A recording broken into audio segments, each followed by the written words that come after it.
Hello students, welcome to all of you in the class of statics. और statics में आज हम friction chapter का सेकंड लेक्चर ले रहे हैं और इसमें बहुत ही इंपॉर्टेंट डेफिनेशन हम करने वाले हैं। डेफिनेशन के बाद हम इसमें करते हैं कुछ इंपॉर्टेंट आर्टिकल्स। ओके, तो पहले समझते हैं डेफिनेशंस को। सबसे पहले यहाँ पर है कोएफिशिएंट ऑफ फ्रिक्शन। क्या होता है coefficient of friction? Most important definition और बार बार एग्जाम में पूछी भी जाती है।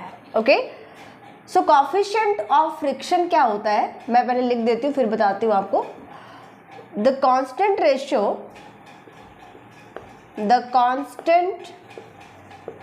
रेशियो किसका ratio?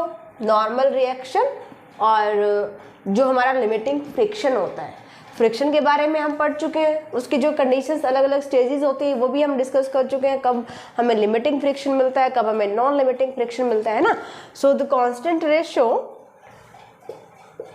Which the limiting friction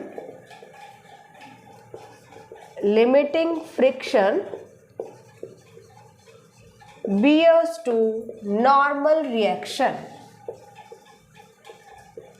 is called coefficient of friction। ठीक है, हमने यहाँ पे बताया था अगर हम एक बॉडी को दूसरी बॉडी पर प्लेस करते हैं, ओ पॉइंट पर हमने मीट किया था, this is the common tangent. Okay, और यहां पर हमने फोर्स लिया था F। This is the normal reaction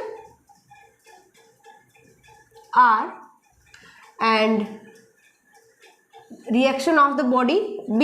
ये बॉडी B ले लेते हैं, this is the body A and this is the normal reaction of body B which makes the angle theta with the normal reaction. ठीक है, तो हमें यहाँ पर बोला गया कि कोएफिशिएंट ऑफ फ्रिक्शन आप कैसे निकालेंगे? Constant ratio was the limiting friction. अब लिमिटिंग फ्रिक्शन क्या था ये मैं लास्ट लेक्चर में आपको अच्छे से बता चुकी हूँ। फ्रिक्शन की हमने लिमिटिंग और नॉन लिमिटिंग स्टेजेस पढ़ी थी। जब आप फोर्स अप्लाई करते हैं और बॉडी मूव करने वाली होती है, on the point of moving, बिल्कुल मूव करने वाली होती है, तब जो फ्रिक्शन काम करता है तब हम कहते हैं उसको लिमिटिंग फ्रिक्शन। मूव नहीं कर रही होती है, जस्ट मूव करने वाली है। ओके, और अगर आप फोर्स अप्लाई कर रहे हैं, अगर आप बॉडी पर फोर्स अप्लाई कर रहे हो, लेकिन फ्रिक्शन हमेशा जब जिस डायरेक्शन में बॉडी मूव करती है उससे ऑपोजिट डायरेक्शन में लाई करेगा। इस चीज का भी आपको ध्यान रखना है। तो जब आप अगर यहाँ पर फोर्स अप्लाई कर रहे हो और आप इसको पुल कर रहे हो, खींच रहे हो, तो हमें क्या करना है? यहाँ पर देखना है कि फ्रिक्शन ऑपोजिट फोर्स लगा रहा है ना। अगर बॉडी मूव नहीं करती, आपने फोर्स अप्लाई किया और बॉडी मूव नहीं कर रही है, तो जब वो फ्रिक्शन काम कर रहा है उसको हम नॉन लिमिटिंग फ्रिक्शन कहते हैं। लेकिन आपने फोर्स को बढ़ा दिया और बॉडी मूव करने वाली है, बस उस पॉइंट पे है कि अब ये मूव कर जाएगी, वहां पर जो फ्रिक्शन होता है उसको हम लिमिटिंग फ्रिक्शन कहते हैं। ठीक है, so here F is the friction, R is the normal reaction. अभी हमने क्या कहा कि नॉर्मल रिएक्शन और फ्रिक्शन, लिमिटिंग फ्रिक्शन का और नॉर्मल रिएक्शन का जो रेशियो आएगा वो कांस्टेंट रेशियो होगा। तो हम ये ले लेते हैं कि limiting friction is F and R with normal reaction, हम म्यू ले लेते हैं। ठीक है, mu is the coefficient of friction. Coefficient of friction आते ही आपको ध्यान में आ जाना चाहिए कि म्यू होगा, और म्यू किसको रिप्रेजेंट करेगा? कोएफिशिएंट ऑफ फ्रिक्शन को, है ना। तो यहाँ से मैं F की वैल्यू निकाल सकती हूँ, mu into R।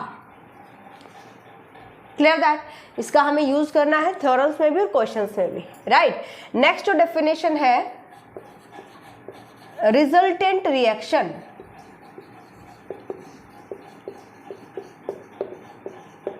Resultant reaction क्या होता है?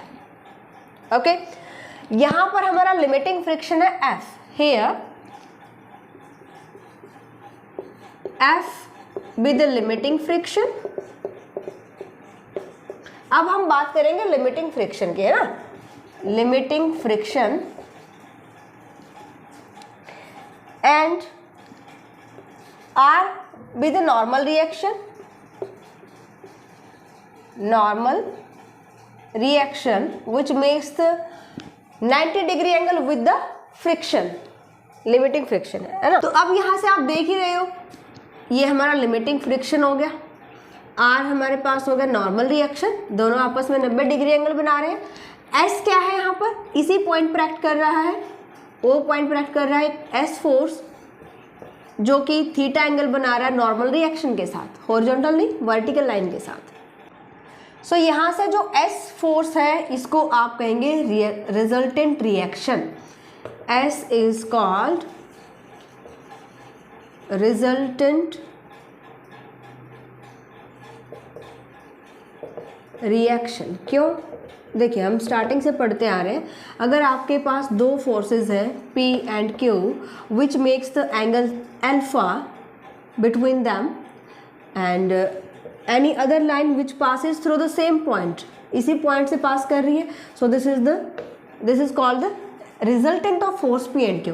और वैल्यू कैसे निकालते हैं, root of P square plus Q square plus 2PQ cos alpha, alpha is the angle between the forces P and Q, है ना, ये हम पढ़ते आ रहे हैं। तो यहाँ पर भी देखिए आप O पॉइंट पर S F और R के बीच में लाई कर रहा है ना, so here S is called the resultant reaction and S is equal to root of F square plus R square plus 2FR cos F और R दोनों आपस में कितना एंगल बना रहे हैं 90 डिग्री। तो cos 90 0, हम यहाँ से ले सकते हैं S is equal to F square plus R square, और अभी हमने क्या बताया F क्या है म्यू इंटू R, एंड यहाँ पर हम अब देखिए F की वैल्यू क्या है म्यू इंटू R हम पुट कर सकते हैं। So mu square into R square plus R square, R को आप कॉमन ले सकते हो, so R into 1 plus mu square where mu is the coefficient of friction. समझ गए, तो ये डेफिनेशंस आपको बिल्कुल अच्छे से क्लियर कर लेनी है। और इसके बाद जो हम पढ़ने वाले हैं angle of friction, this is the most important definition, okay, क्योंकि जब हम क्वेश्चन पढ़ते हैं तो कहीं पर आपको एंगल ऑफ फ्रिक्शन मिलेगा, कहीं पर आपको, जैसे अभी मैंने आपको बताया ये एंगल थीटा किसके बीच में है, जो इसका नॉर्मल रिएक्शन है, common normal reaction and reaction of the body B, ये दोनों आपस में थीटा एंगल बना रहे हैं। अब जब एंगल ऑफ फ्रिक्शन हम पढ़ेंगे, मैं इसको भी यही रखती हूँ, उसका भी मैं आपको डायग्राम बना के अभी अच्छे से समझाती हूँ, अच्छे से क्लियर करती हूँ। नेक्स्ट डेफिनेशन है angle of friction, most important definition, okay. अब यहाँ पर जब हमने बताया था कि हमारे पास F फ्रिक्शन होता है, R नॉर्मल रिएक्शन है, S is the reaction of the body B, then ये एंगल थीटा फॉर्म करते हैं। तो अब हम यहाँ पे बोल रहे हैं कि बॉडी जो हमारे पास है वो लिमिटिंग इक्विलिब्रियम में है। लिमिटिंग इक्विलिब्रियम मतलब ये मूव करने वाली है, लेकिन अभी तक इसने मूव किया नहीं है, लेकिन उस स्टेज पर आ चुकी है कि ये eight the point of moving, ठीक है। तो यहाँ से हम लेकर चलेंगे, सबसे पहली कंडीशन यही होती है when a body is in limiting equilibrium, ठीक है, लिमिटिंग इक्विलिब्रियम में है ऑन अनदर। अब जब अगर आपने दो बॉडीज को प्लेस किया है एट ओ पॉइंट, यहाँ ओ पॉइंट में मीट कर रहे हैं, अगर आप इस पर कोई एक्सटर्नल फोर्स अप्लाई नहीं करते हैं तब भी तो ये यहाँ पर जो फ्रिक्शन काम करेगा, अदरवाइज तो ये यहाँ से लुढ़क जाती है ना। तो अगर ये इसके ऊपर अभी भी टिकी हुई है, इसका मतलब फ्रिक्शन है, फोर्स फ्रिक्शन। लेकिन अगर यहाँ से ऐसी कंडीशन हो जाए कि बॉडी जो हमने इसे प्लेस किया लेकिन वो मूव करने वाली है, जस्ट इन मूविंग पोजीशन, ठीक है, अगर मूव करने वाली है तब हमारे पास जो एंगल आएगा नॉर्मल रिएक्शन या रिएक्शन रिजल्टेंट आप बोल सकते हो, और नॉर्मल रिएक्शन के बीच में, ठीक है, तो ये एंगल चेंज हो जाएगा। समझ गए कैसे, देखिए सेम हम यहाँ पर लेकर चलते हैं। हमने यहाँ पे ए बॉडी लिया, यहाँ पे बी ओ पॉइंट पर इसको प्लेस किया है, ठीक है, ओ पॉइंट पर हमने प्लेस किया, this is the common tangent, right, this is the common normal R and this is reaction resultant, ठीक है। अब यहाँ पर अगर ये मूविंग पोजीशन में आने वाली है, इसका मतलब ये एंगल चेंज होगा, तभी तो ये मूव करेगी ना, समझ रहे हो? तो इस टाइम पर ये एंगल बनेगा लैम्डा। इसलिए हमने स्टार्टिंग में बोल दिया अभी body is in equilibrium limiting. Equilibrium limiting में होगी तब हमें क्या मिलेगा यहाँ से? Limiting friction. ओके, सो यहाँ पर हम बताएंगे कि भाई लिमिटिंग इक्विलिब्रियम पोजीशन में है। द एंगल अगर लिमिटिंग इक्विलिब्रियम पोजीशन में है या फिर ओनली इक्विलिब्रियम पोजीशन में है, जब हम नॉन लिमिटिंग की बात करते हैं तब इनके एंगल्स में डिफरेंस होता है। समझ गए? जब ये नॉन लिमिटिंग इक्विलिब्रियम में रहेगी, ठीक है, तब ये मूव करने की पोजीशन में होगी ही नहीं। अगर नॉन लिमिटिंग फ्रिक्शन में है, नॉन लिमिटिंग इक्विलिब्रियम में है, तब ये मूव करेगी नहीं, चाहे आप एक्सटर्नल फोर्स अप्लाई करो, ठीक है, तो उस पोजीशन में ये मूव नहीं कर सकती, यहीं पर ही प्लेस करेगी, इक्विलिब्रियम कंडीशन में रहेगी। ओके, अगर ये मूव करने वाली पोजीशन में चली जाती है, बस जस्ट मूव करने वाली है, तब इसका एंगल हम लैम्डा ले लेते हैं। सो एंगल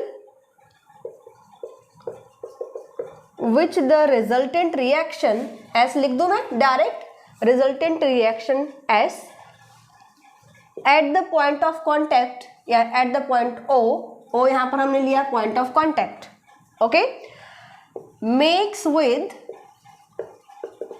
नॉर्मल रिएक्शन, क्या लिया हमने? Normal reaction R, okay, is called angle of friction. Angle of friction, इसको हम कहेंगे, जब ये लैम्डा एंगल यहां पे बनेगा तब हम इसको कहेंगे angle of friction. Understand? So angle of friction में लैम्डा और थीटा में आप समझ गए होगे क्या डिफरेंस है।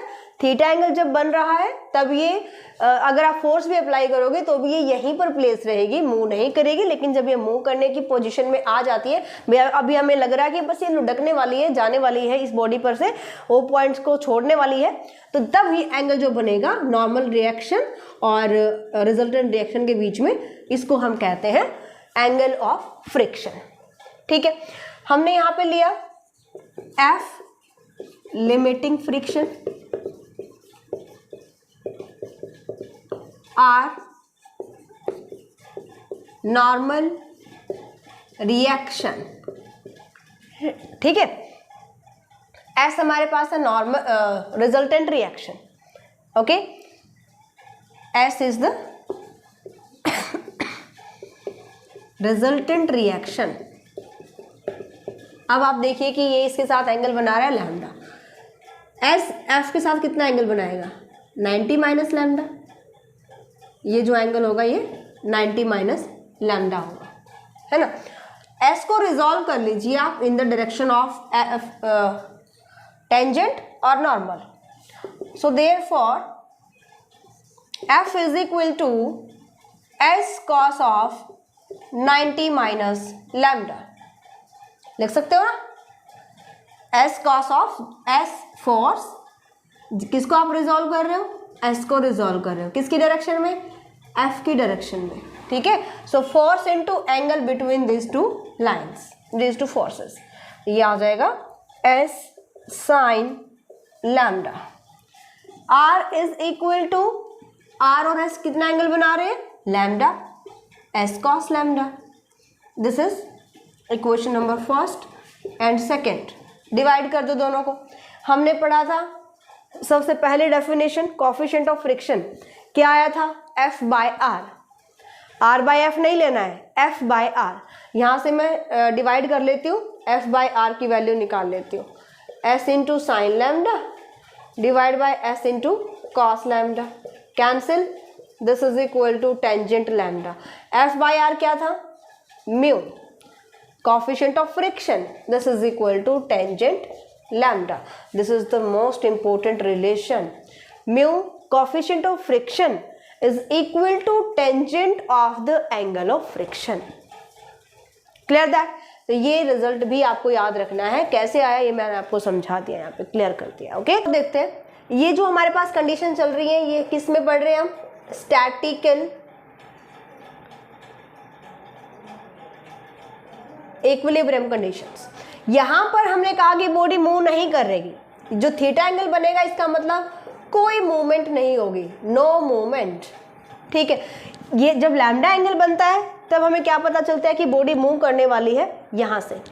इसका मतलब body doesn't commence to move if, अगर थीटा की वैल्यू लैम्डा से लेस है तो बॉडी मूव करेगी नहीं, उसी कंडीशन में रहेगी जहां पर आपने इसको रख दिया है, प्लेस कर दिया है। समझ गए? तो बॉडी मूव कब नहीं करेगी? जब थीटा लेस देन है lambda. That means F by R less than होगा म्यू से। ठीक है, that means F less than mu into R. तो ये दो कंडीशंस आपको अच्छे से क्लियर कर लेनी है कि अगर एफ लेस देन है म्यू इंटू आर के, mu is the coefficient of friction, then body doesn't commence to move, यहाँ पर ये मूव नहीं करेगी। ओके, चलिए जी, इसके बाद हम आर्टिकल देखते हैं। छोटे छोटे आर्टिकल्स आएंगे और बहुत ज़्यादा इंपॉर्टेंट है सभी के सभी। To find the least force required to drag a heavy body on a rough horizontal plane. Horizontal plane पर आपने एक बॉडी को फिक्स किया, रफ horizontal plane, जहाँ पर फ्रिक्शन डेफिनेटली होगा। सो वहाँ पर कहते हैं कि हम कम से कम कितना फोर्स अप्लाई करें उसको पोजीशन चेंज करने के लिए। हम ले लेते हैं कि यहाँ पर आपने एक हैवी बॉडी को प्लेस किया और इसका फोर्स वेट जो है वो W है। सो ऑपोजिट रिएक्शन क्या होगा? Opposite reaction in the normal direction में काम करेगा, R be the opposite reaction. आपने यहाँ पर फोर्स अप्लाई किया, यहाँ पर फोर्स अप्लाई किया हमने, और हम लेकर चलते हैं कि प्लेन के साथ थीटा एंगल बनाता है। ठीक है भाई, यहाँ पर खड़े होकर किसी डायरेक्शन में तो फोर्स अप्लाई करोगे ना। अगर हम प्लेन पर, रफ प्लेन पर हमने बॉडी को फिक्स किया है, अगर आप भी यहीं खड़े हैं तो आप इस पोजीशन में इसको खींच रहे हो, इस पोजीशन में खींच रहे हो, इस पोजीशन में खींच रहे हो, तो वो हमें देखना है यहाँ पर कि फोर्स हम अब यहाँ पर अप्लाई करें तो कम से कम फोर्स हम कैसे अप्लाई करें, किस डायरेक्शन में अप्लाई करें कि हम इसको ड्रैग कर पाए, है ना। चलिए, अगर आपने P फोर्स अप्लाई किया है तो इस पर जो फ्रिक्शन काम करेगा वो किस डायरेक्शन में होगा? ऑपोजिट। जिस डायरेक्शन में आप बॉडी को खींच रहे हो उससे ऑपोजिट डायरेक्शन में फ्रिक्शन काम करता है। ठीक है, तो यहाँ पर आपको मैं एक आर्टिकल में अच्छे से लिख के बताती हूँ, बाद में आपको जो खुद ही करना पड़ेगा। हम फटाफट सोल्यूशन करेंगे। हम W लेकर चले, W बी द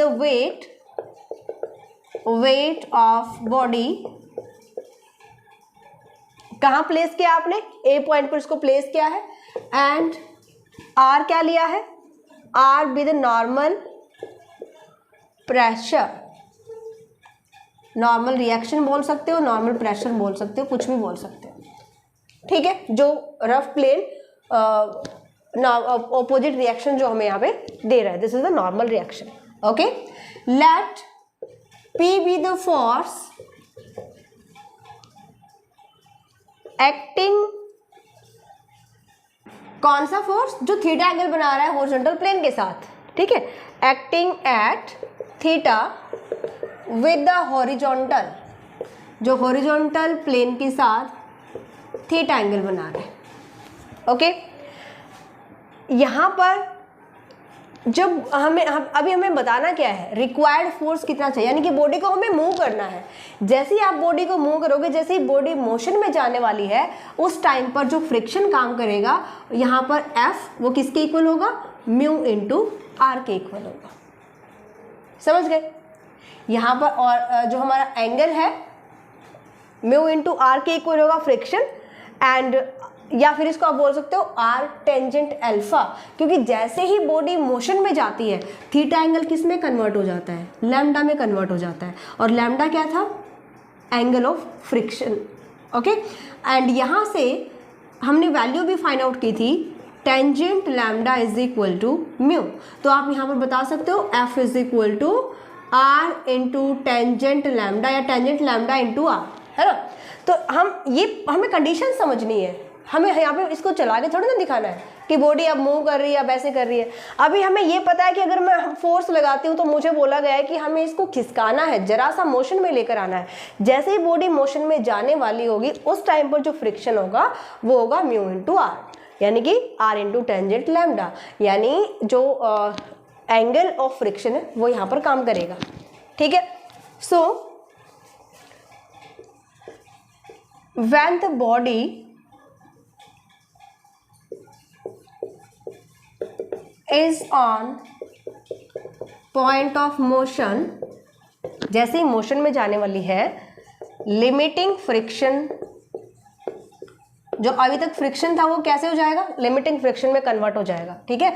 और किसके इक्वल होगा, म्यू इंटू आर, या फिर टेंजेंट लैम्डा इंटू आर के इक्वल, ठीक है। विल बी प्ले इनटू, किसमें, कौन सी डायरेक्शन में जाएगा, यहां से आप पॉइंट्स का नाम यहां पे दे दीजिए, ए टू सी हम ले लेते हैं, play into A C in the direction of A C, यहां से पता चल जाएगा, प्ले इनटू ए सी, मतलब किस डायरेक्शन में काम कर रहा है, ए टू सी। डायरेक्शन आपको फिक्स पता होनी चाहिए कि हमारा जो फ्रिक्शन है वो किस डायरेक्शन में काम करेगा, जैसे जैसे आगे पढ़ोगे आपको क्लियर होता जाएगा, है ना। सो यहाँ पर आपको फोर्सेस पता चल गए, कौन कौन से फोर्सेस हैं, एक फोर्स P हो गया, एक W हो गया, एक R हो गया और एक F फोर्स हो गया, जो कि म्यू इंटू आर के इक्वल होगा। Clear that point. इनको आप रिजॉल्व कीजिए। रिजॉल्व किस डायरेक्शन में करेंगे हम, along the plane, जो रफ है आपके पास प्लेन है, horizontal plane, and in the perpendicular direction of the plane. Okay, so resolving horizontally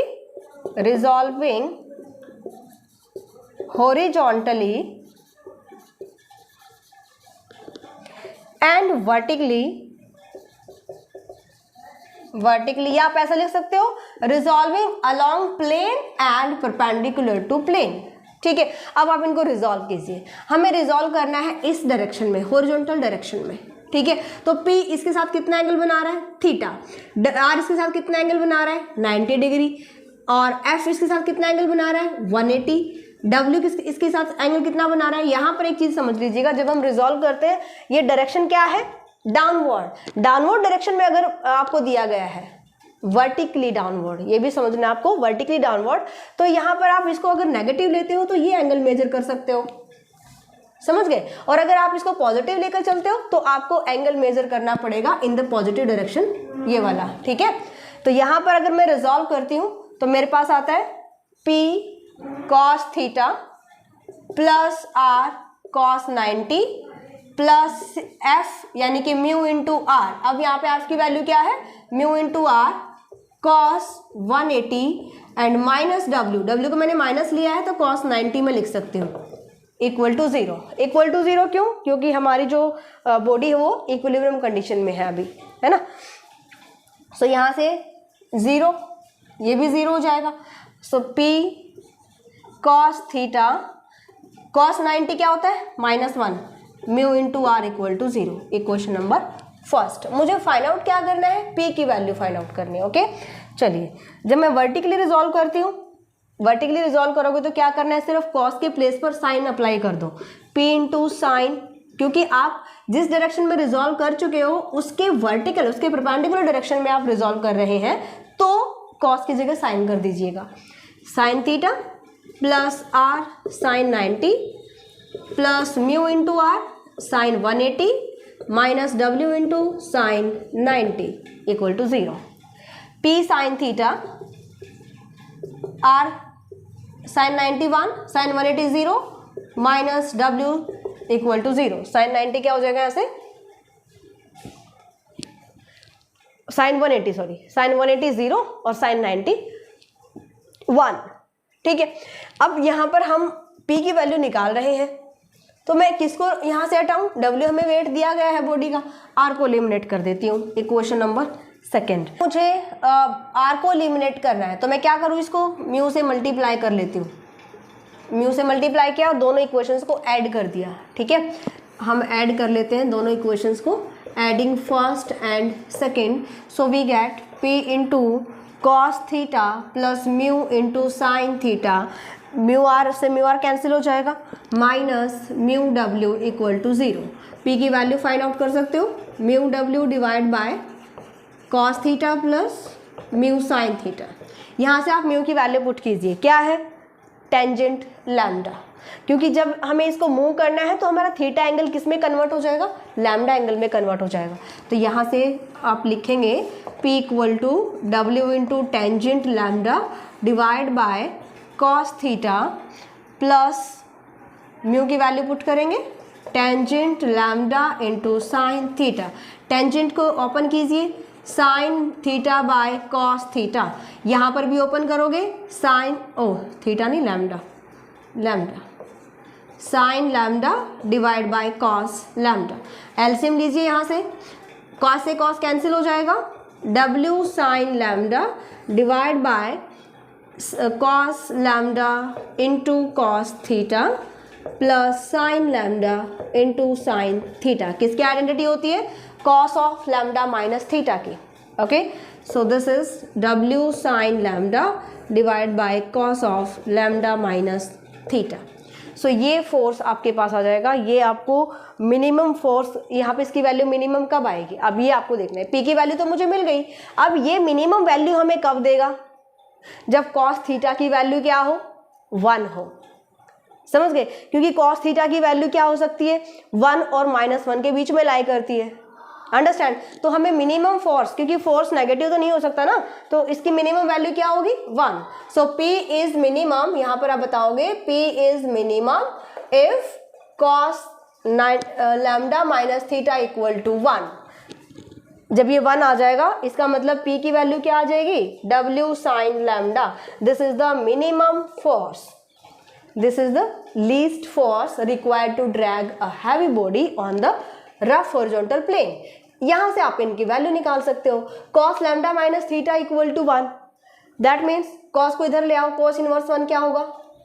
90 degree, cos 0 cos 0 पर 1 होता है ना, इसका मतलब यहां से मुझे मिल गया लैम्डा इक्वल टू थीटा। ठीक है, तो जब हमारा एंगल ऑफ फ्रिक्शन इक्वल आ जाएगा, स्टैटिकल एंगल के थीटा के इक्वल आ जाएगा, तब हम यहाँ पर बताएंगे, यानी फोर्स आपको किस डायरेक्शन में अप्लाई करना है, किसके इक्वल आ रहा है? एंगल ऑफ फ्रिक्शन के इक्वल। और मिनिमम फोर्स क्या हुआ? W sine lambda is the condition, यानी थीटा इक्वल टू लैम्डा आना चाहिए और मिनिमम फोर्स क्या होगा? W साइन लैम्डा के इक्वल होगा। तो ये आपके पास है आर्टिकल जो कि बहुत ज़्यादा इंपॉर्टेंट है। ऐसे ऐसे बहुत सारे आर्टिकल्स हैं और इसके सब एंड स्टैटिक्स का या फिर किसी भी BSc की बुक का कोई भी सिलेबस अगर आपको कवर करना है तो आप न्यूएरा मैथ्स मोबाइल एप्लीकेशन डाउनलोड कर सकते हैं, वहाँ पर कंप्लीट कोर्सेज कर सकते हैं। हर क्वेश्चन, हर थ्योरम वहाँ पर आपको डिटेल से मिलेगा। तो आप डाउनलोड करें न्यूएरा मैथ्स एप्लीकेशन एंड PDF के लिए आप टेलीग्राम चैनल ज्वाइन करें, जिसका लिंक आपको वीडियो के डिस्क्रिप्शन बॉक्स में मिल जाएगा, या फिर आप टेलीग्राम पर सर्च कर सकते हो BA BSc maths by Anju Sangwan. तो मिलते हैं नेक्स्ट लेक्चर में, तब तक ट्राई कीजिए। बाय।